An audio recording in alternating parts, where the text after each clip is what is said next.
Thank you so much, Chris, and good afternoon, everyone. We are so excited to welcome you to the very last webinar in our six-part Empowering Every Student Voice webinar series for the spring semester. We're already starting to get geared up for our fall semester webinars, but we are particularly excited about today's presentation. It is timely.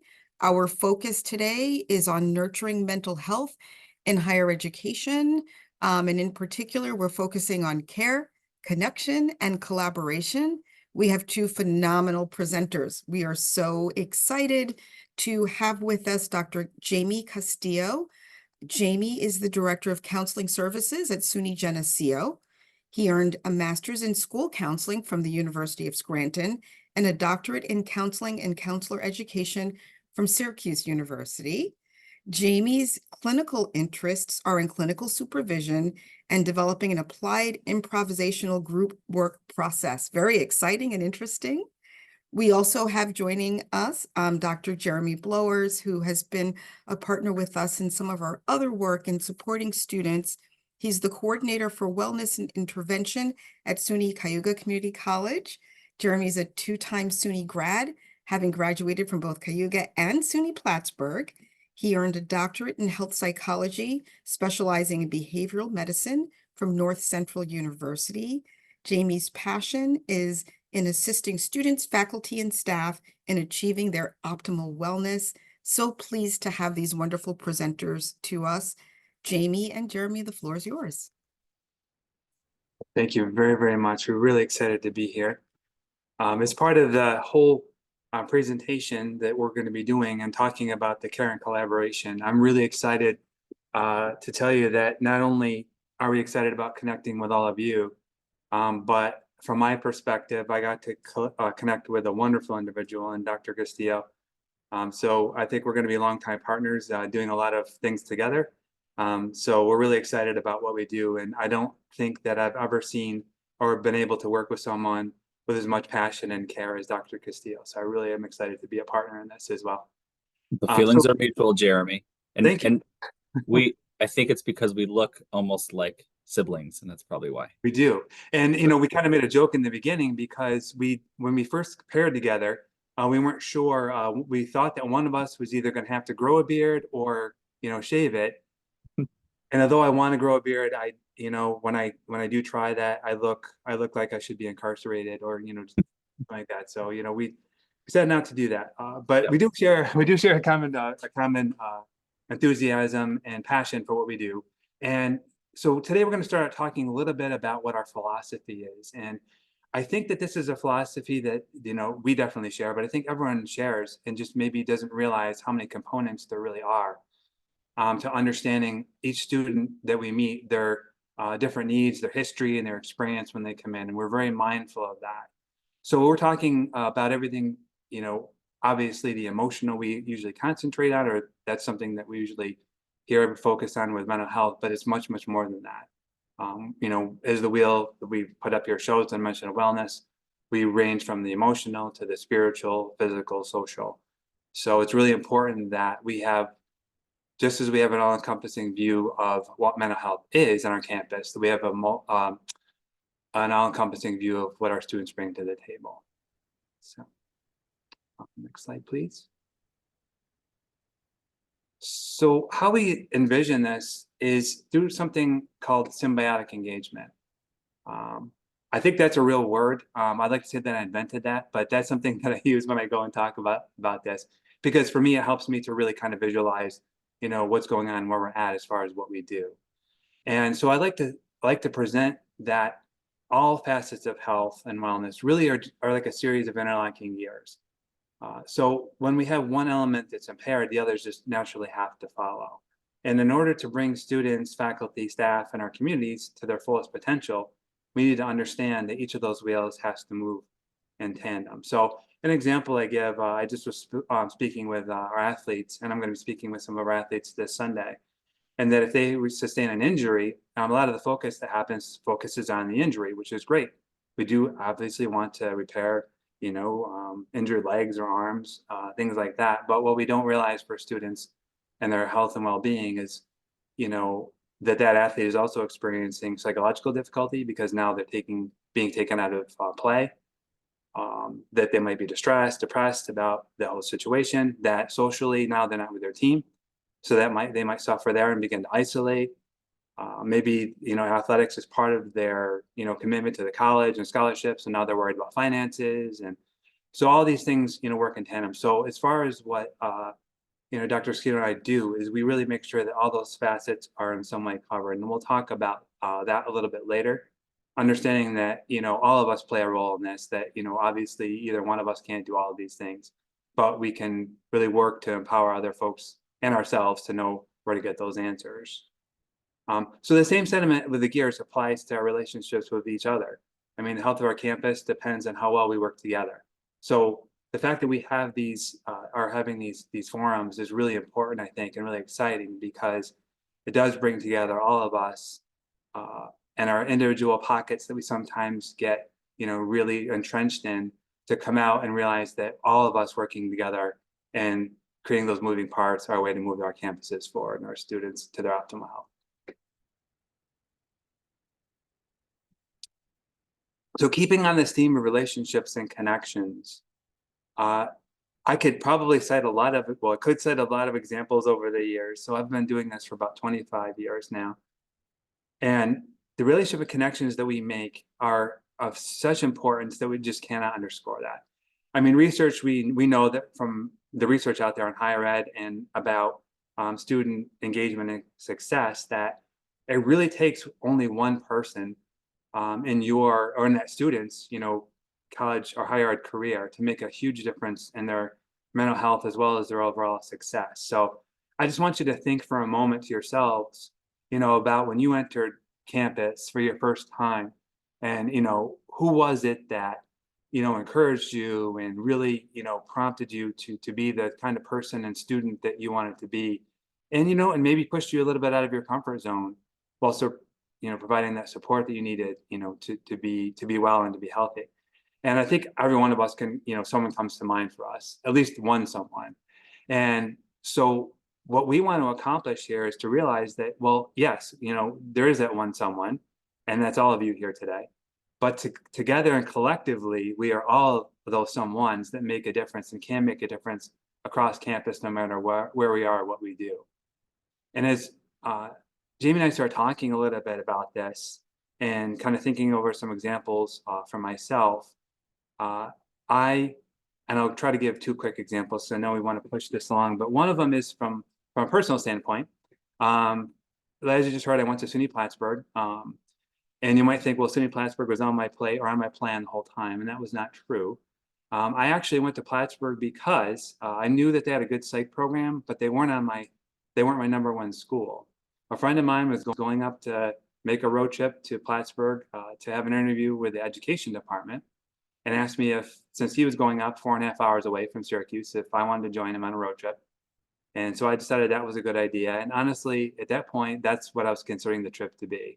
A chance to see another SUNY, have a road trip with my friend, and that would be that. When I arrived at SUNY Plattsburgh, I was in Beaumont Hall. For those of you who are familiar with Plattsburgh, that's our psychology hall. I was supposed to have a tour guide that was going to give me a tour not only of the psych department, but also of the whole campus. Unfortunately, someone came after I waited a few minutes and said, "We're sorry you've been waiting. Your tour guide has strep throat. We're trying to find somebody to do this tour for you." And so at that point, I'm thinking, this is a really waste of time. I'm here 4.5 hours away. And for those of you who don't know Plattsburgh, when we went up, it was -25, I believe. And I said, what kind of person actually goes here to school and lives here, teaches here, all that.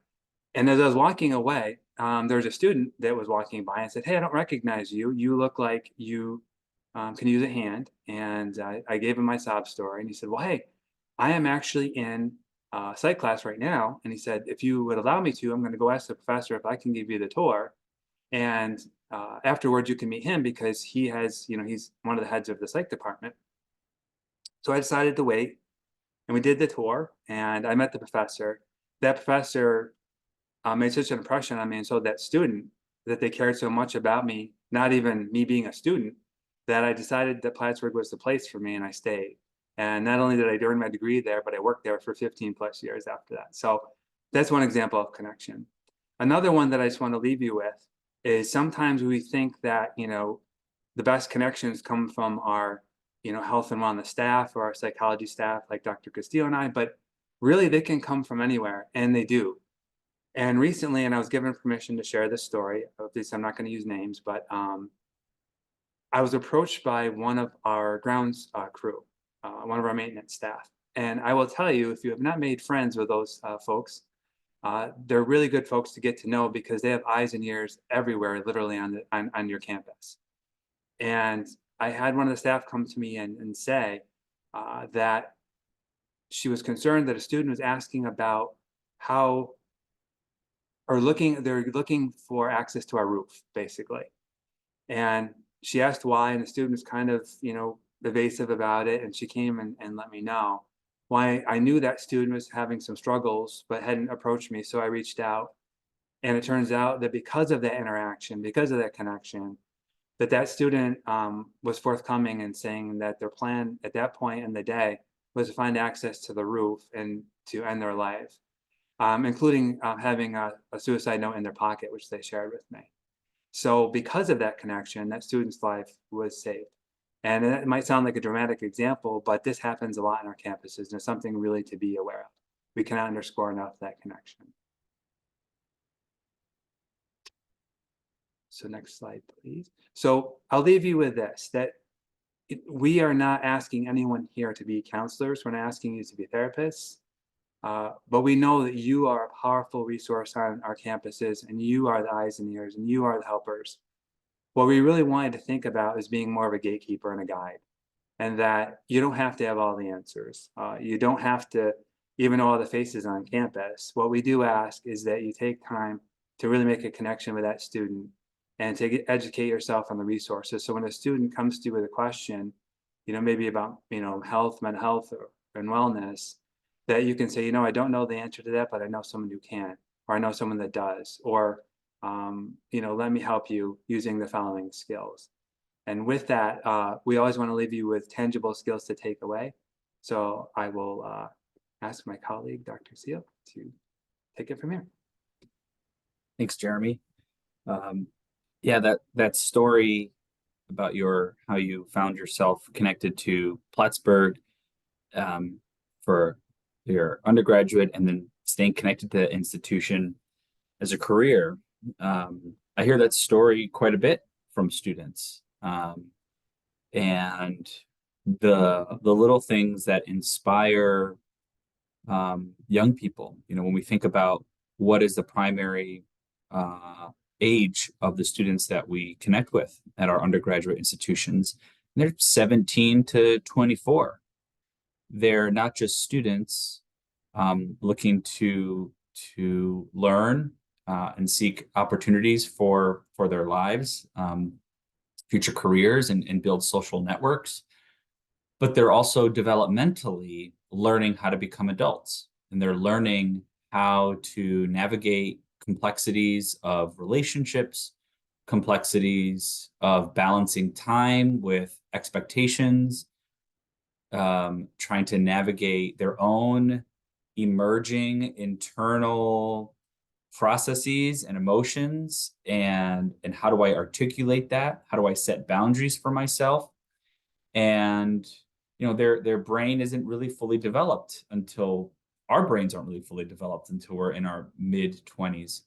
So every little relationship, every interaction can be really informative and really impactful, both positively, but then also negatively, if it's not shaped, if it's not supported, if it's not attended to.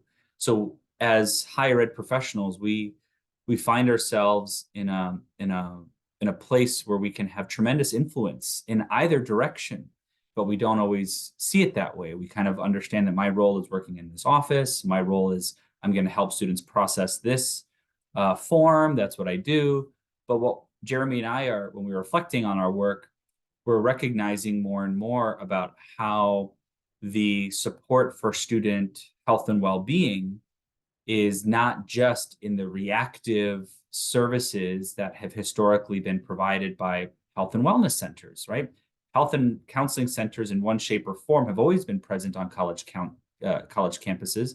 They haven't always been well funded because stigmatization, all these sort of different things about mental health and well-being.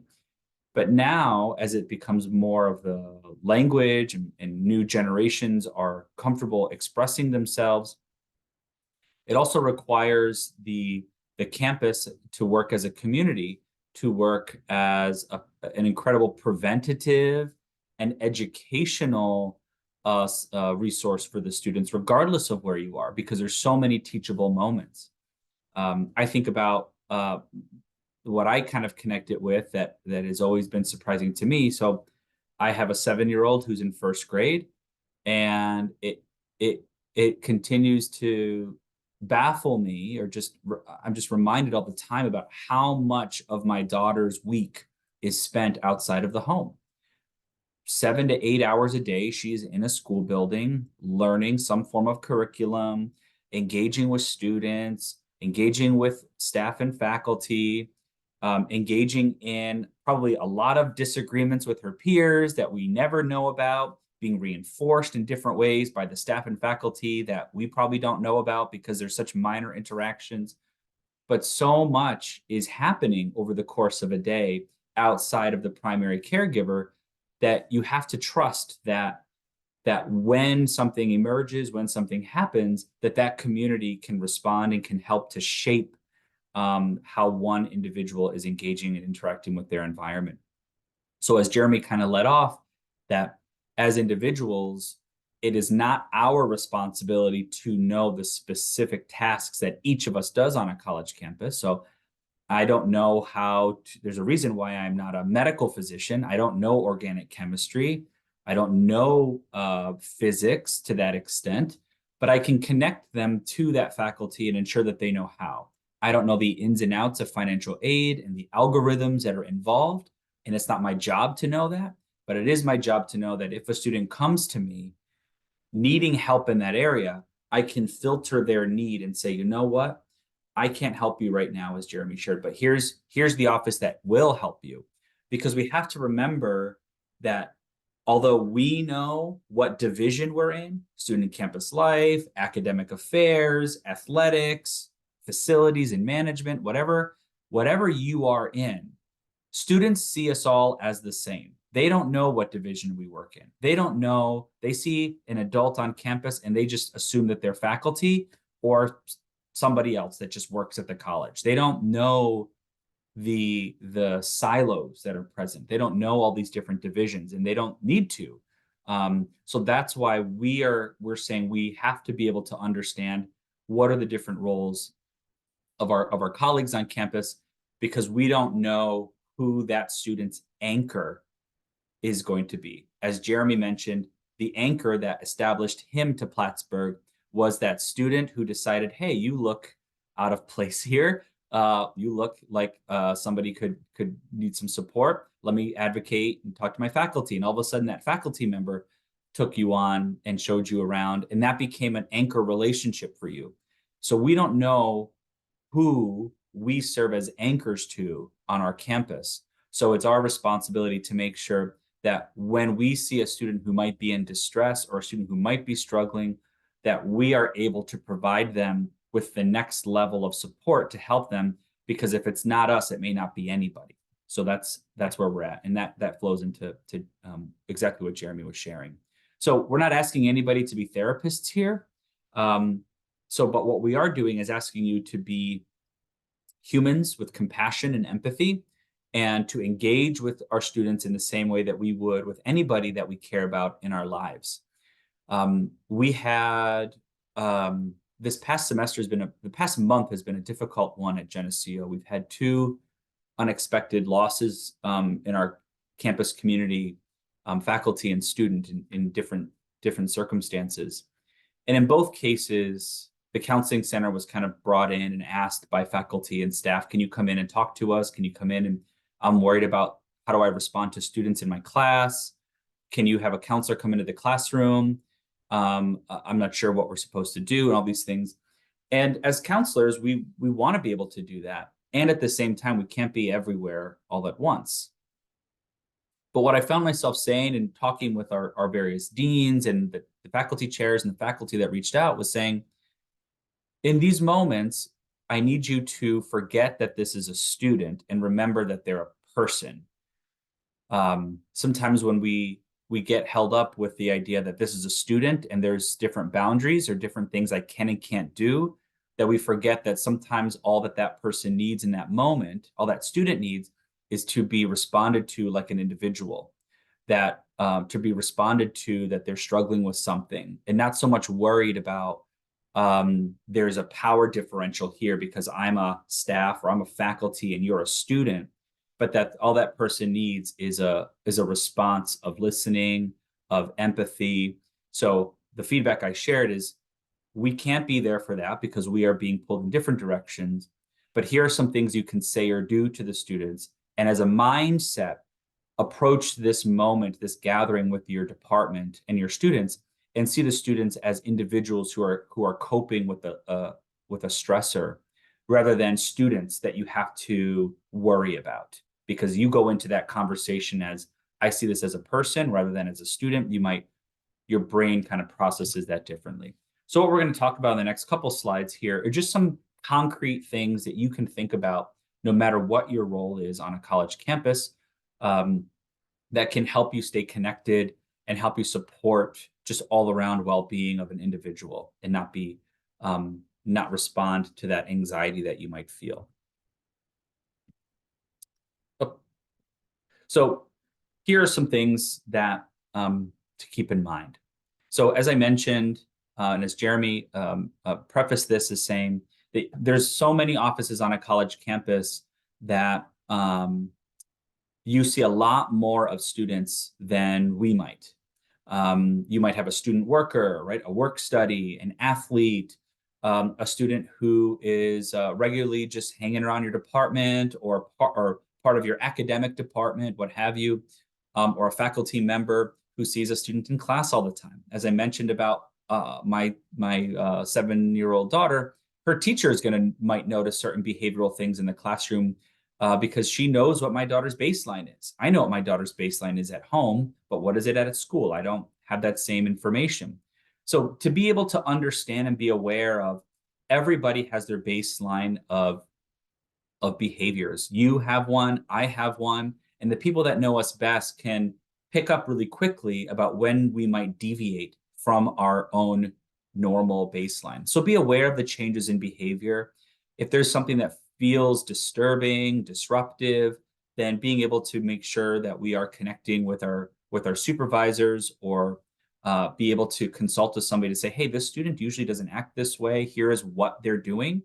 And being able to describe those behaviors that you're noticing in concrete ways and not in subjective ways. And what I mean by that is saying, if you notice that somebody is crying in the hallway, you can say, I notice that this student is in the corner over there with their head between their knees and they're crying, and not say, there's a student over there who's depressed.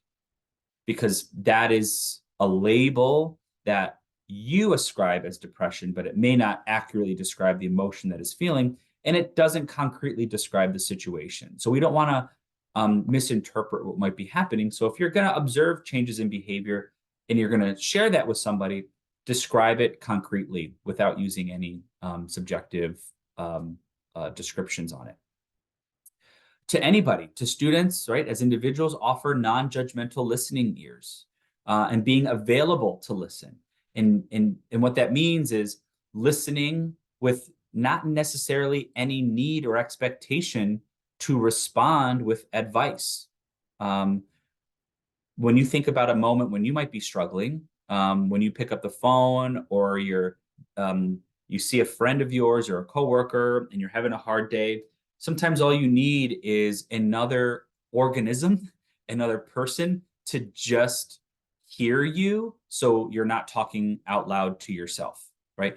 So you're not looking for any response. You're not looking for any advice. You're not looking for any guidance. All you're looking for is for somebody to just hear you. And that can be really difficult sometimes on our campuses when we feel like a student is here, I don't know what to do, I don't want to do the wrong thing. Well, sometimes the wrong thing is not doing anything. And we don't want to outsource listening. That's not something that is only something that a provider can do. That is something that anybody can do. So again, recognizing what does this individual need that's in this room with me, not how do I take care of this student right now because I'm nervous on how to take care of this student. So how do we be available to listen? Being able to communicate hope. I have some statements in the next slide that will help you be able to connect with that.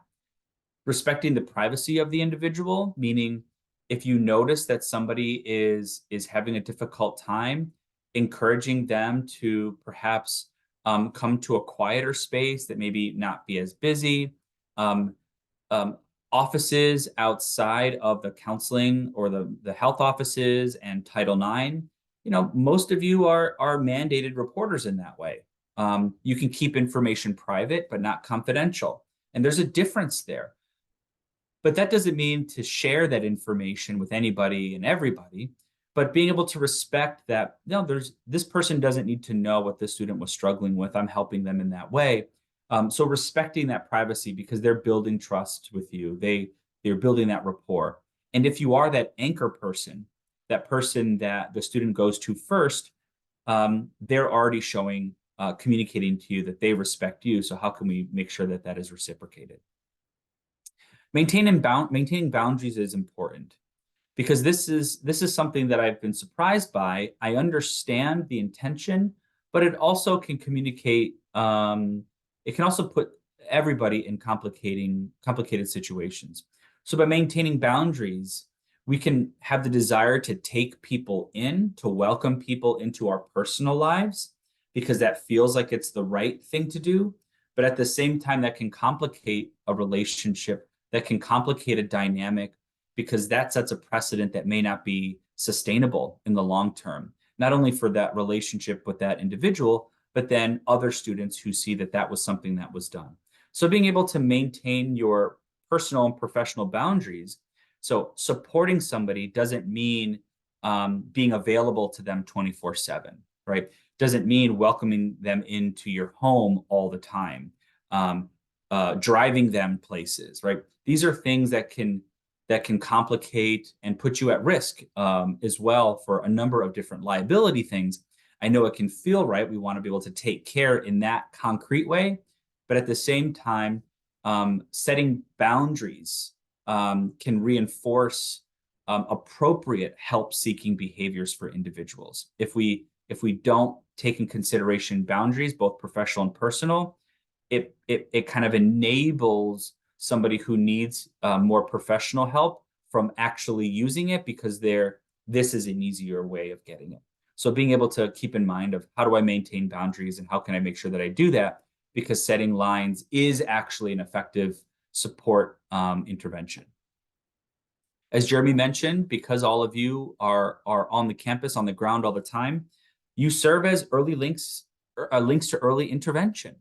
If you see changes in behaviors, you can contact the dean of students. You can submit reports to your campus care team or your behavior intervention team, whatever that committee is on your campus. And if you're not familiar with either of those teams that I just mentioned, behavior intervention or campus care team, I encourage you in the near future to just Google your campus and with one of those words and see how does our campus take information from our campus community with regards to students who are displaying maybe challenging or disturbing behaviors, because you might identify that in your office and you don't know that somebody also identified that in the classroom of that same student.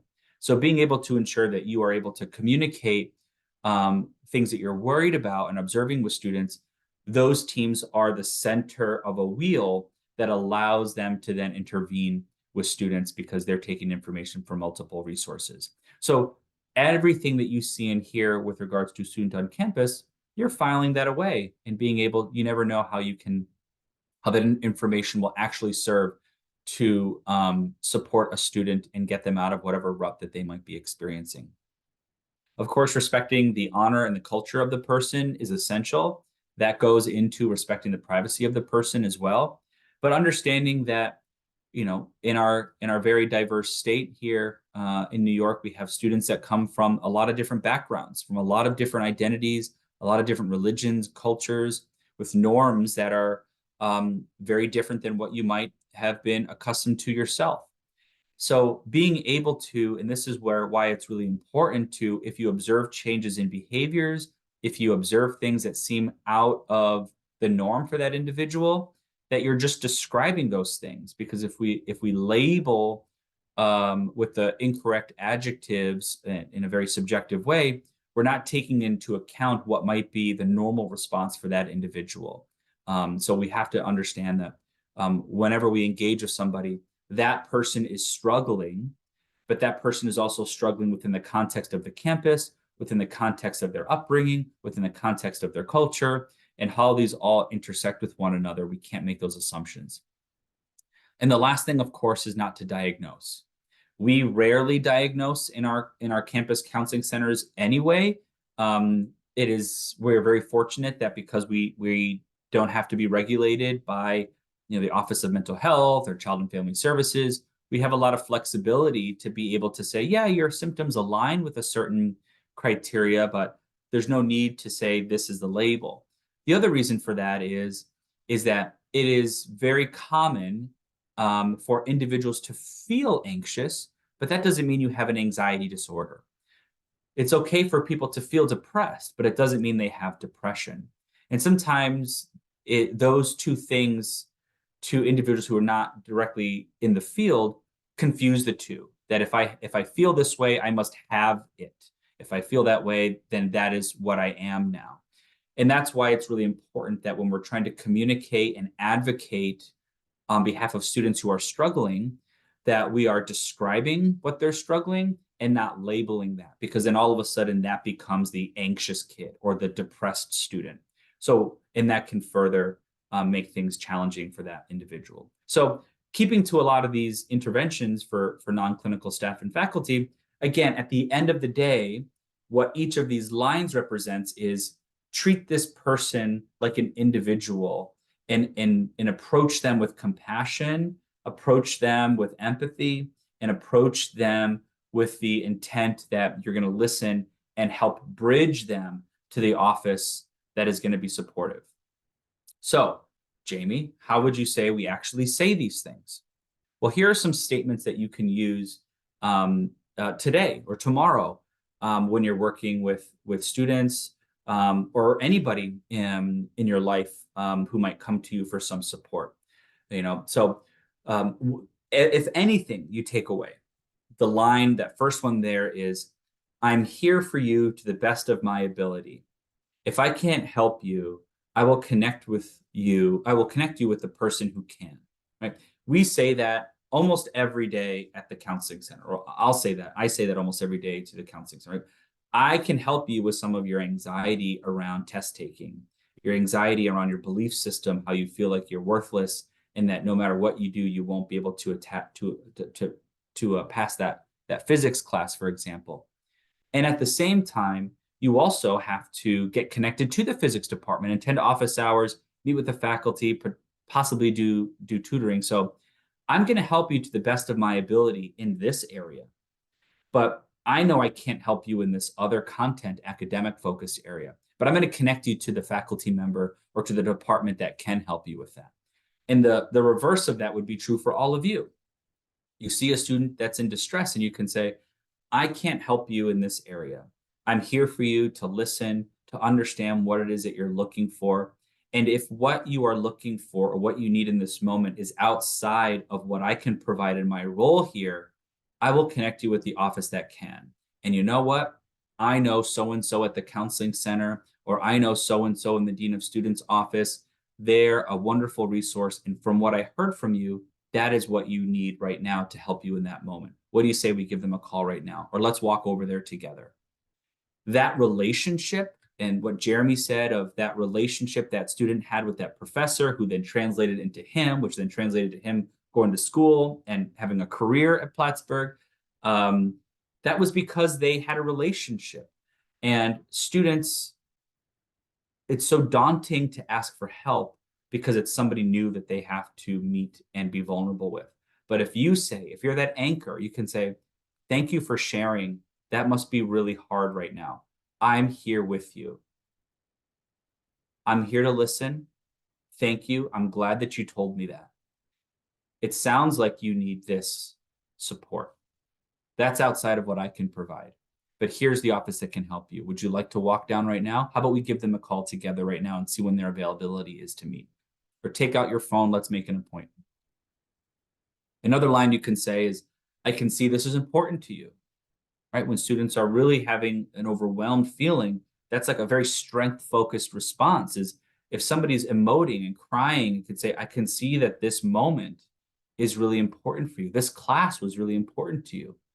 I'm glad that you told me. You can also say things that listening non-judgmentally, right? You can respond with, I want to make sure I heard you. What you said was XYZ. Because oftentimes when we're feeling things and when students need that support in that moment, as I mentioned, they're not looking for advice. They're not looking for anything concrete to do. They're just need to get something out. And before you can do anything, before you can know if it's within your ability, before you know what office is the right thing to do, you have to make sure that you're understanding them. So providing that reflective statement of saying, thank you, Jeremy, for sharing that with me. I can see that this is important to you. And I want to make sure that I'm understanding you. I want to make sure that I heard what you said.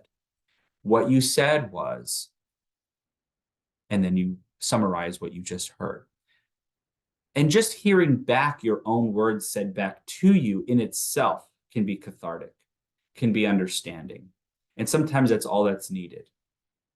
But that is how you communicate, that's how you listen and connect with somebody in a non-judgmental way, in a way that is promoting active listening, in a way that is saying, I really want to understand what you're experiencing right now, so I can make sure I can help you to the best of my ability right now. So these are some, 5 examples of some statements that you could say if you find yourself in that moment. And because we know that it's really difficult to take some of these really abstract philosophical discussions as we talked about and say, well, how do I apply this today? How do I do this tomorrow? And here are some ways that you can do that. So with the remainder of the time that we have here, we have opportunities for questions. So I'm going to stop sharing and allow the floor to be opened up, and individuals can put things. I don't know if there's a chat available or if you just want to unmute and share. Jeremy and I are happy to field any and all questions, open or closed ones that you might have, and just engage in a bit of a discussion.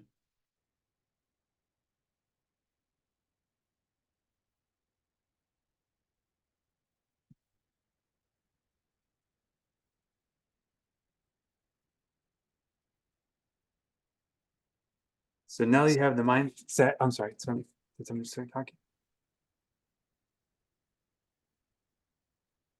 I don't think so. So now you have the mindset and the skill set. One of the things that Jamie said that really struck me, made me think a little bit, was I get this question a lot from faculty staff here. And I wish that some of them can hear this. So now that it's recorded, maybe they will. It's just that they're always wondering, like, okay, so a student comes to me and they have an issue. What do I say? I don't know what to say. And I think it's clear from what Jamie has really stressed here is that, yeah, there are certain things that you can say that can be very, very helpful. And also he stressed the importance of listening. So one thing that I say is sometimes, you don't have to have, you definitely don't have to have the answer right away. So the thing that students looking for is for you to be there and to listen. And that's really, really hard. And for someone who teaches or has taught grad students, that's actually the hardest skill, I can be honest, to teach, is silence and listening. Because a lot of us in our interactions, make the mistake between what hearing and listening are. So I had a really wise mentor give me this acronym, and maybe it'll be helpful to some of you. If you get that inkling, if you are listening and you're like, but I want to say something, but I don't know what to do. And his acronym is WAIT, and it stands for Why Am I Talking? And I do this with myself all the time. And you would think, well, you and Jamie are both, pretty experienced therapists here, but there are times when you have to ask yourself, is what am I about to say going to be helpful to the student? Is it going to be something that, Jamie has put out there that's really helpful and is going to guide the student and myself in a positive direction? Or am I just talking because I'm uncomfortable with the silence? And it's okay to be uncomfortable, by the way. Again, we're not asking anyone to be therapists here, but that's a helpful little thing. And I use that not only in session, but also in my interactions with folks every day. And it's very helpful. So. Mm-hmm.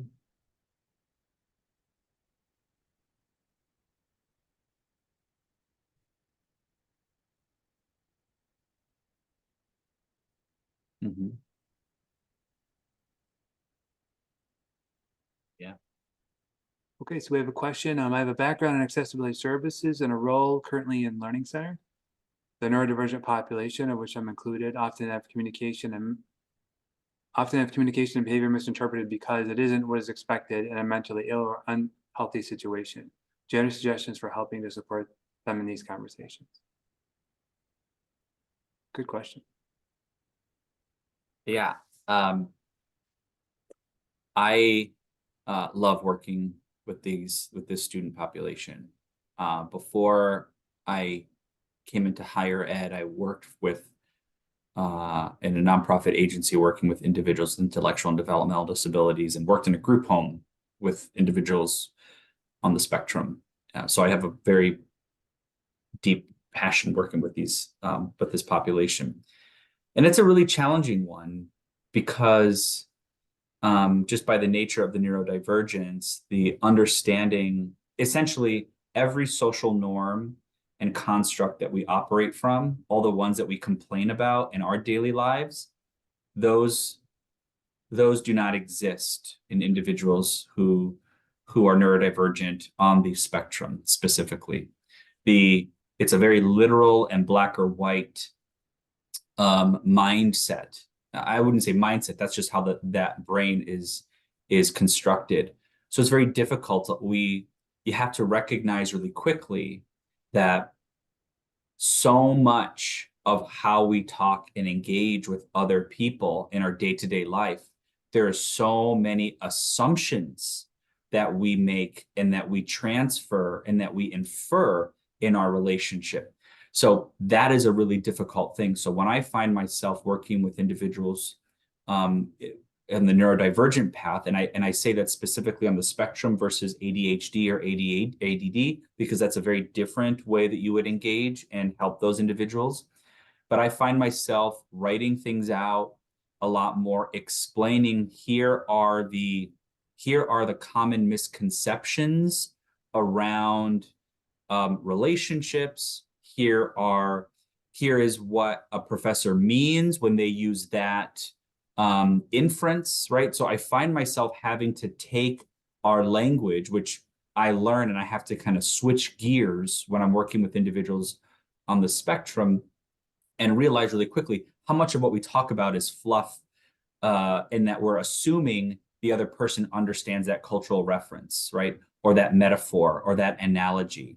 You have to really think about, this is somebody, you have to think about it as if you are writing kind of code, right? And think about, if I prescribe this, or if I outline it in this way, this is the steps that are going to follow. So this isn't a one size fits all approach, but you have to be very intentional and almost break down what is the misunderstanding, what is the cue that student is seeing or experiencing, and they're applying a very specific reaction to it. Individuals who are on the spectrum, and it's called a spectrum because it's a very wide range of how their skill sets are utilized. They have scripts. They tend to have scripts for how they respond to certain scenarios. So it's very, if Jeremy does this, I will then do this. If there does this, then I will do this. But that is inherently a limitation, because so much of how we engage who are neurotypical, there's so many exceptions to the rules. there's more exceptions than there are rules. And that's where a lot of the challenge comes in.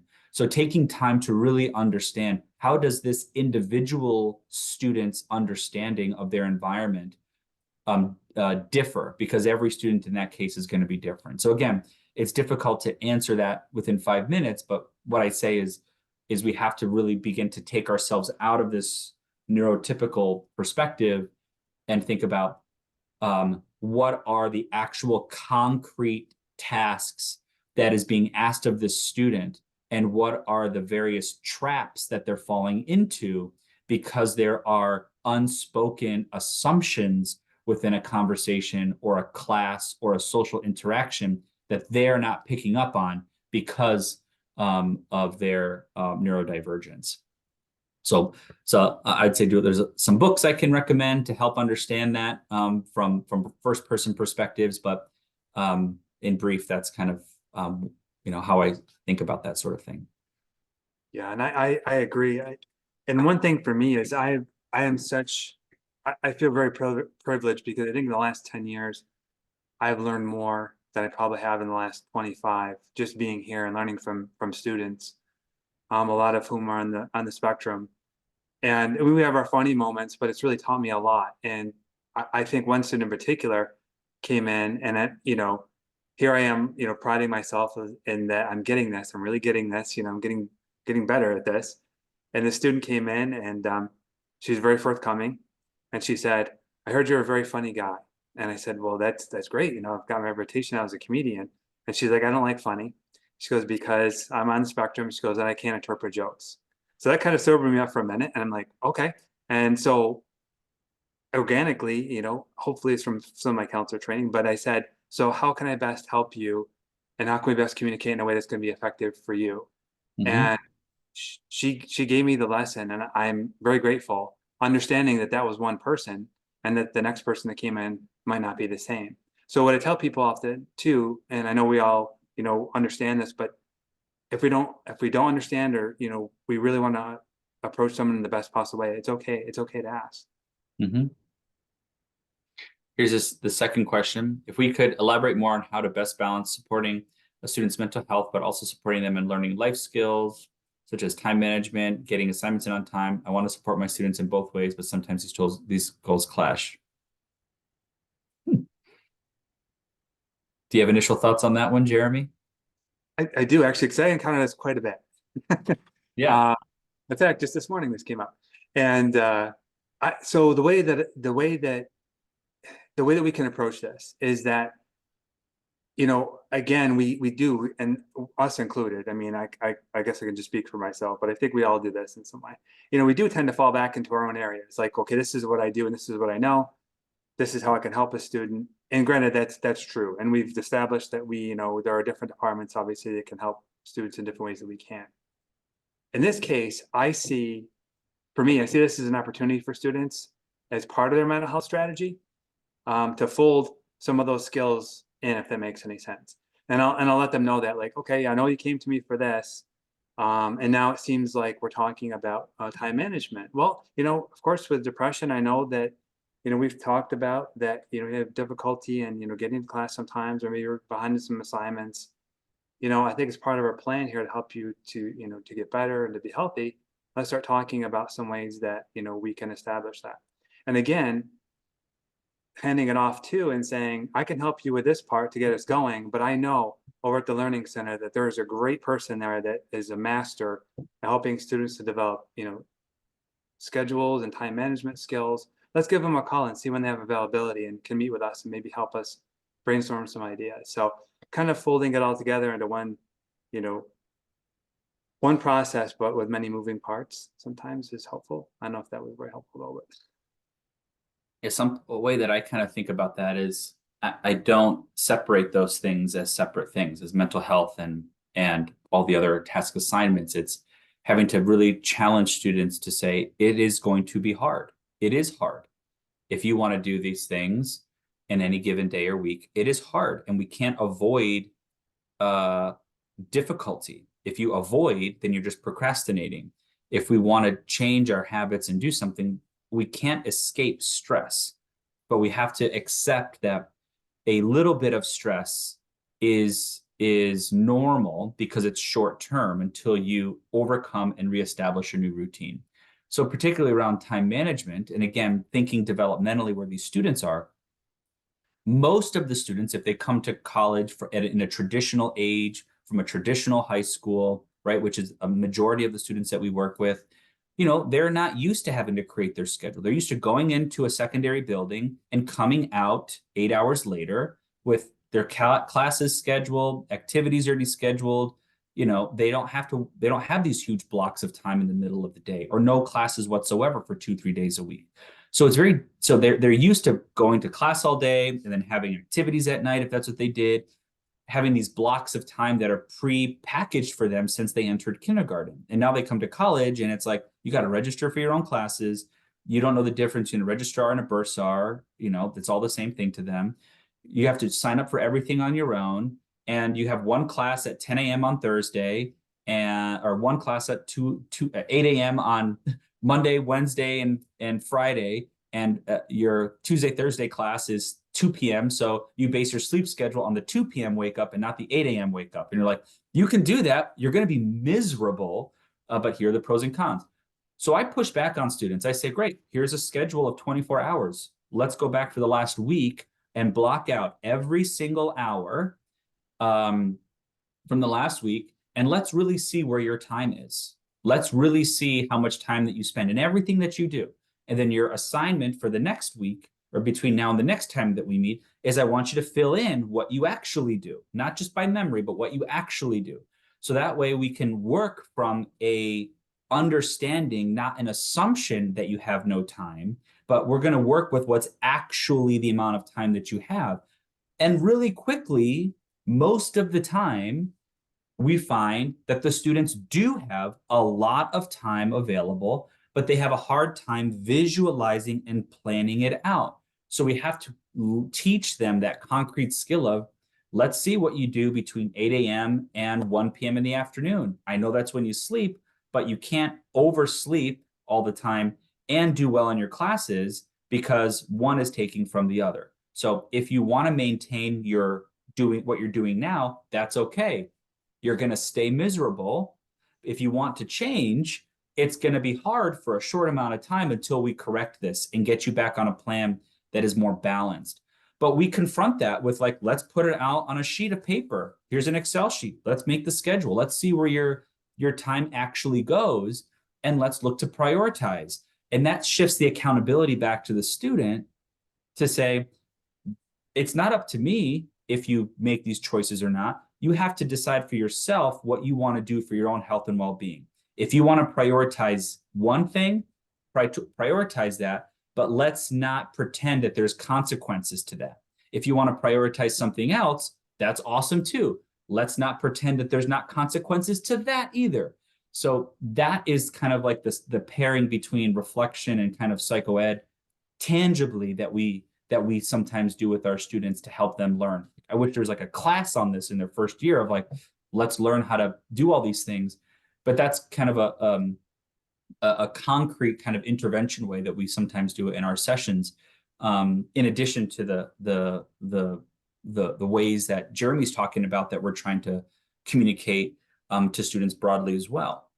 It's tough, but we have to kind of bring accountability to students sometimes when it comes to this.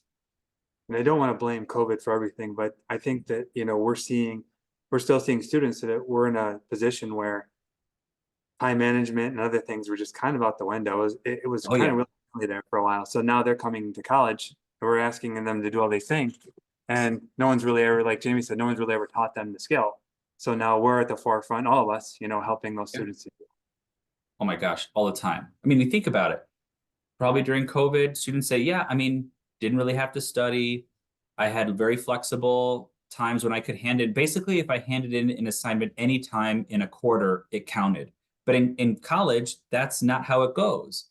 So having to adapt to that environment, it's kind of this clash of pre and post COVID. I think the first year students now were freshmen in high school, in March of 2020. So we're seeing some of these things that are both developmental, but also, what we experienced as a culture over the last 4 years. probably have time for maybe another thought or question. If not, I'm sure we're all good to go.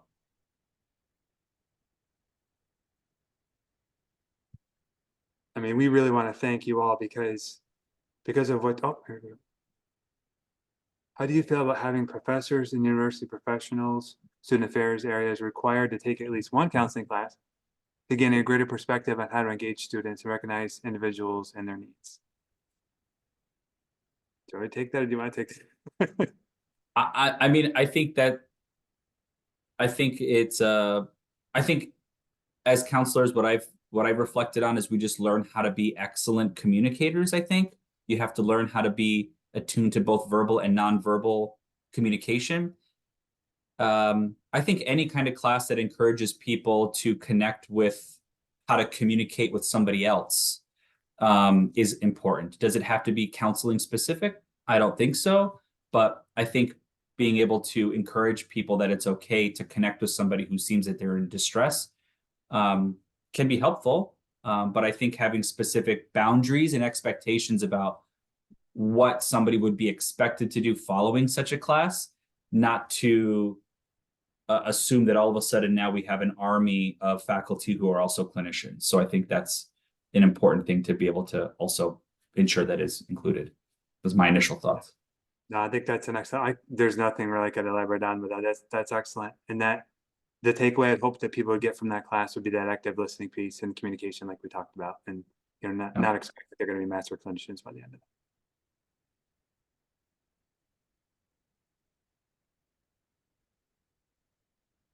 So I think if we have no other questions, I just want to thank you both. Thank you, Jamie and Jeremy, for this wonderful presentation. Needless to say, you've exceeded our expectations. Thank you for sharing your expertise. It feels really good to know that we have such expertise right here within our SUNY system, and I think the two of you should take your show on the road. This was, and you've never presented together, right? No, This No, was phenomenal. This was great. I think all you've in the hair. good, great. You've given us such practical advice and really valuable tools, particularly for those of us who are non-clinical folks, to really nurture and support the mental health of our students. So thank you once again. And